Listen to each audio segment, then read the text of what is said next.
Hello friends, welcome to সোনাস daily blog. আজকের ব্লগটা একটু অন্যরকম। আজকের ব্লগে আমি আপনাদের জন্য নিয়ে এসেছি একটি নিরামিষ পটল কালিয়ার রেসিপি।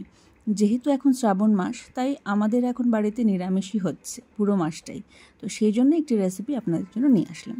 পটল কালিয়া বানানোর জন্য সবার প্রথমে আমি কড়াইয়ে নিয়ে নিয়েছি কিছুটা তেল, সর্ষের তেল, এবং তাতে দেখুন পটলগুলো আমি ডুমো ডুমো করে কেটে নিয়েছি একটু বড় সাইজে।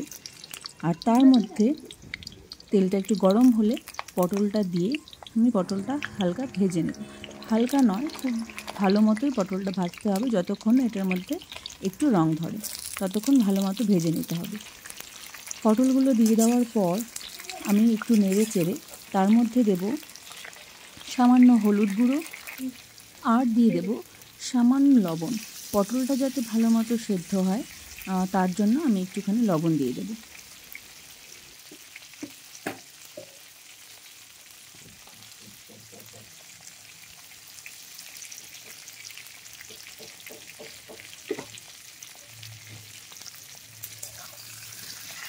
মিডিয়াম ফ্লেমে রেখে পটলটিকে ভালো মতো ভেজে নেব। যতক্ষণ না পর্যন্ত পটলটির মধ্যে রং ধরে ততক্ষণ পটলটিকে ভেজে নেব। এই যে দেখুন পটলটি অনেকটাই ভাজা হয়ে গেছে। এবার এটাকে নামিয়ে রাখবো, এবং আগে থেকে আমি কিছু আলু কেটে রেখেছিলাম, সেই আলুগুলোকে এবার আমি ওই একই তেলে আলুগুলো দিয়ে দিলাম। এবার আলুতেও আমি সামান্য হলুদ এবং আরেকটু লবণ দিয়ে নেব, যাতে আলুগুলো একটু ভালো মতো ভাজা হয়ে যায় আর সেদ্ধ করতে বেশি সময় না লাগে। সেই জন্য আলুর মধ্যেও আমি কিছুটা লবণ দিয়ে দিচ্ছি আর হলুদ দিয়ে ভালো করে ওটাকে ভেজে নেব। আলু ভালো মতো ভেজে নিয়ে আমি সেটাকে অন্য পাত্রে নামিয়ে রেখেছি, এবং কড়াইয়ে আগের তেলের মধ্যে আরেকটুখানি তেল দিয়ে দিয়েছি, এবং সেই তেলে ফোড়ন দিয়েছি ছোট এলাচ, দারচিনি এবং সাদা জিরে। ফোড়নটিকে ভালো মতো নাড়াচাড়া করে নিলাম। এবার তাতে দিচ্ছি একটু আদা বাটা, আপনারা নিজেদের পরিমাণ মতো দিতে পারেন। এবার আদাটাকে কিছুক্ষণ ভালো মতো কষিয়ে নিয়ে তাতে দেব জিরে গুঁড়ো, ধনে গুঁড়ো, কাশ্মীরি লঙ্কার গুঁড়ো এবং সামান্য হলুদ গুঁড়ো। এবার সামান্য জল দিয়ে ভালো মতো মিশিয়ে নেব মশলাগুলোকে, এবং খুব ভালো মতো কষিয়ে নিতে হবে মশলাগুলো। এইবার একটু কষানো হলে তাতে আমি দিয়ে দিচ্ছি টমেটো কুচি। আপনাদেরকে এখানে একটা কথা সাজেস্ট করব, আমি যেহেতু আজকে প্রথমবার বানিয়েছি এটা, সেই জন্য আমি টমেটো কুচি দিয়েছিলাম, কিন্তু আমার মনে হলো যে এখানে যদি টমেটো কুচির জায়গায় আমি যদি টমেটোর পেস্ট দিই তাহলে মশলাটা আরও বেশি ভালো হবে, আরও ঠিক হবে, আরও সুন্দর হবে। এবার দিয়ে দিচ্ছি সামান্য লবণ, পরিমাণটা আপনারা বুঝে নেবেন লবণের। লবণটা দিয়ে দুটো তেজপাতা দিয়ে দেব। এবার সেটা দেওয়ার পরে আবার সামান্য একটুখানি জল দিয়ে সেটাকে কষিয়ে নেব, আর একটু চিনি দেব, পরিমাণ বুঝে আপনারা চিনিটাও দিয়ে দেবেন। যে যেমন চিনি খেতে ভালোবাসেন সেই হিসেবে আপনারা মিষ্টিটা দিয়ে দেবেন। তারপর আর একটু ভালো মতো কষিয়ে নেবেন। কষিয়ে নেওয়ার পর আমি আগে থেকেই 8-10 কোয়া কাজু বাটা রেখেছিলাম, কিছুটা সামান্য দুধ দিয়ে কাজুটাকে বেটে রেখেছিলাম, সেই কাজু বাটাটা এখানে দিয়ে দিলাম, তাতে গ্রেভিটা আরও সুন্দর হয়। এবার ভালো মতো মশলাটা কষিয়ে নিতে হবে। মশলাটা যত কষানো হবে তত সুন্দর একটা গন্ধ আসবে, তত ভালো লাগবে। অলরেডি খুব সুন্দর গন্ধ বেরিয়েছে, খুব ভালো লাগছে। ভালো মতো এটাকে আমি কষিয়ে নিয়েছি।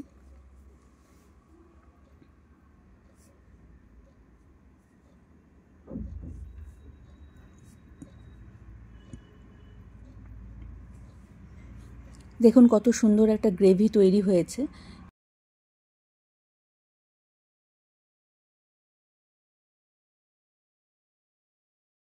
মশলাটাকে খুব ভালো মতো নাড়াচাড়া করে কষিয়ে নিতে হবে, যাতে মশলার কাঁচা গন্ধ না থাকে। সেই জন্য আমি খুব ভালো মতো কষিয়ে নিচ্ছি। দেখুন ফুটতে শুরু করেছে। এবার আমি আগে থেকে ভেজে রাখা আলু এবং পটলগুলোতে মশলার মধ্যে দিয়ে দেব, দিয়ে ভালো মতো নাড়াচাড়া করে নেব। আমিও কিন্তু এই রেসিপিটি আজকে প্রথমবার ট্রাই করলাম, আর সত্যি বলতে আমার রেসিপিটি এত ভালো লেগেছে, সেই জন্যই আমি ভাবলাম আপনাদের সাথেও এটি শেয়ার করি। এবং নিরামিষের দিনে আমাদের প্রত্যেকেরই মনে হয় আজকে কি রান্না করব, নতুনত্ব কি হলে ভালো লাগে, সেই জন্যই আমি আপনাদের সাথে এগুলো শেয়ার করলাম। কারণ আমারও প্রতিদিন এটাই মনে হয় আজ কি রান্না হবে, আজ কি করতে হবে। তো সেই জন্য আমিও এটা একজনের থেকে শিখেছি, শিখে আমি আজকে বানিয়েছি, আমার খুব ভালো লেগেছে, সেই জন্য আপনাদের সাথে শেয়ার করছি।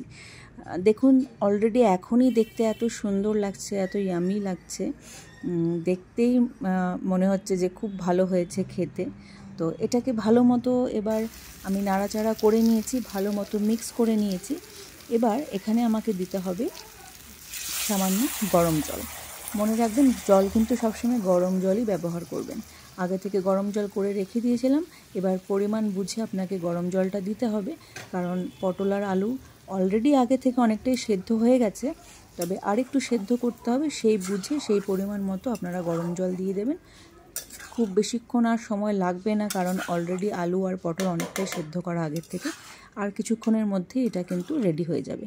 এবার ভালো মতো আপনারা একটু নাড়াচাড়া করে নেবেন এবং একটু ফুটতে দেবেন।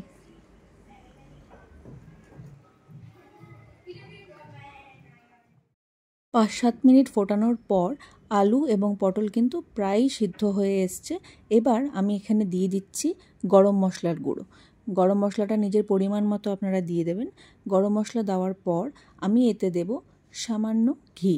সেটাও আপনারা পরিমাণ বুঝে দেবেন, যে আপনারা কে কেমন খেতে ভালোবাসেন সেই হিসেবে আপনারা দিয়ে দেবেন। আমিও এখানে আমার পছন্দ অনুযায়ী বা আমি যেটুকু পছন্দ করি সেই হিসেবে আমি ঘি দিয়ে দিয়েছি।